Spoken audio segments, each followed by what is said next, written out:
நமஸ்காரம். நான் உங்கள் ராகவாச்சார்.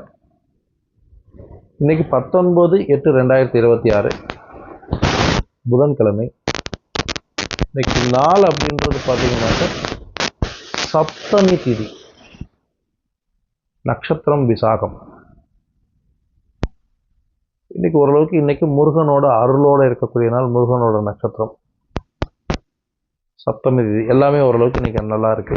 கிரக ரீதி அப்படின்னு பார்க்கும்போது மேஷராசி அப்படியிலிருந்து துலாம் ராசி வரைக்கும் இருக்கிறவங்களுக்கு தடங்கல்கள் ஜாஸ்தி உண்டாகும். பொருள் விரயம் ஏற்படுத்தும், வீண் அலைச்சலை கொடுக்கும். துலாம் ராசியிலிருந்து மீன ராசி வரைக்கும் இருக்கிறவங்களுக்கு பொருளாதார வரவு ஓரளவுக்கு அனுகூலியமாக இருக்கும். நினைத்த காரியம் நிறைவேறத்துக்குண்டான சாதகத்தை கொடுக்கும். நீண்ட நாளாக ஒரு எதிர்பார்ப்புகளோடு இருக்கிறவங்களுக்கு இன்றைக்கி அது சாதகமாகறதுக்குண்டான சூழ்நிலை ஏற்படுத்தும். சரியான ரீதியில் உபயோகப்படுத்திட்டார். இல்லாட்டி என்ன நூல்நிலையில் தப்பிக்கிறதுக்கு கூட சந்தர்ப்பம் உண்டு, தப்பி போயிடும். அது மாதிரி சந்தர்ப்பம் உண்டாகும். அதனால் கொஞ்சம் கவனமாக இருந்து செயல்பட வேண்டிய நாள். இந்த பித்ரு தேவதைகளை பற்றி பார்த்துக்கிட்டு வரோம்.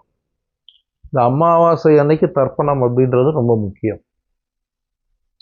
அவங்களுக்கு கொடுக்குற எள்ளு ஜலம் அப்படின்றது நம்மளோட பித்ரு தோஷங்கள்ல இருந்தும் பித்ரு சாபங்கள்ல இருந்தும் நம்மளை வெளியில கொண்டு வரதுக்கு உண்டான அனுகூல்யம் வரும். இதனால என்ன பயன் அப்படின்னாக்க, எல்லாருமே சொல்லுவாங்க எங்க அப்பா அம்மா எனக்கு எல்லாமே பண்ணிட்டாங்க, சிலர் பண்ணலை, இப்போ எதுக்கு நான் பண்ணணும் அப்படின்றாங்க. இது அவங்க பண்ணலை, அதாவது அவங்க உயிரோடு இருக்கும்போது இருக்கக்கூடிய விஷயங்கள் வேற. இறந்ததுக்கு அப்புறம் அந்த ஆத்மா அப்படின்ற ஒரு விஷயம் மட்டும்தான் அங்கே இருக்கும். அதுக்கு நல்லது கெட்டதுன்றதெல்லாம் நல்லது மட்டுமே. கெட்டது அப்படின்றது நீங்கள் அவங்களுக்கு பண்ணலைன்னா கெட்டது. சனீஸ்வரன் எப்படி சொல்கிறோம், நடுநிலையான. அதே மாதிரி தான் பித்ருக்களும். பித்ருக்களுக்கு எது சரியோ அது சரியாயிடும், எது தவறோ அது கண்டிப்பாக தவறாகத்தான் நடக்கும்.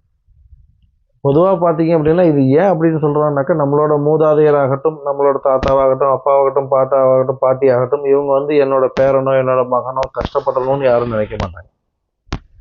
ஆனால் பிரம்மனால் கொடுக்கப்படுற சாபம் எப்படின்னாக்கா, தான் படைத்த ஒரு ஜீவனுக்கு இந்த தலைமுறை சந்ததிகள் சரியான ரீதியில் உணவு அளிக்கப்படலை அப்படின்றதுனால பிரம்மனால் கொடுக்கப்படக்கூடிய சாபம். அதனால தான் இதுக்கு நம்ம சாட்சியாக இருக்கிறது நாரதர் சாட்சியாக இருக்கிறதா சொல்லப்படுது. அதனால கருட புராணத்தில் நாரதர் ஆரம்பிக்க கருடர் சொல்கிறதா ஒரு கணக்கு உண்டு. ஏன்னா இந்த இறந்தவங்களுக்கு கருட புராணம் படிக்கிறது அப்படின்றது ரொம்ப விசேஷம். அதுக்காக தான் அதை நம்ம உள்ளே கொண்டு வந்ததுக்கு உண்டான காரணங்கள். இதை பற்றி இன்னும் தெரிஞ்சுக்கிறதுக்கு இந்த பேஜை ஃபாலோ பண்ணுங்கள். நமஸ்காரம்.